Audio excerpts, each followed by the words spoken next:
young men and women have died in Iraq and Afghanistan, and all those people who were killed at the Twin Towers on 9/11. War is easy. War is revenge. There is another way. There is peace. I want you to hear Kyle Qubrosi's story, and you will never think about war the same way again. I'm an electrical engineer. I've held various positions in the semiconductor industry, from test engineer to vice president of engineering. Some of my work has ended up on the space shuttle and on satellites around the globe, as well as satellite tracking stations. I was born in Jerusalem in 1962.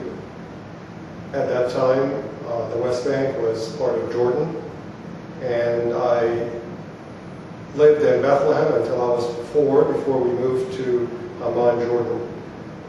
During 1967, the first war that I had experienced, I was 5 years old.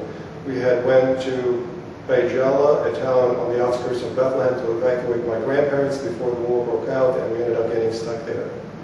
My second war, I was about 8 years old, happened in Jordan during 1970. It was the civil war between the Palestinians and the Jordanians, and I witnessed my father get shot standing a few feet away from where I stood in our home in Amman. After that, in 1973, I experienced the Yom Kippur War, and after that, between 1975 and 79, during the summers, we'd go visit my aunt in Lebanon, and I witnessed the war, the civil war in Beirut during that time, before I moved to the States in 79.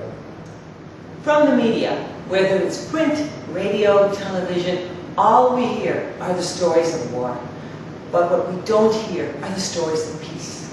We don't hear the stories of suffering. Kyle Qubrosi lost his father in a war. His father was shot right in front of him.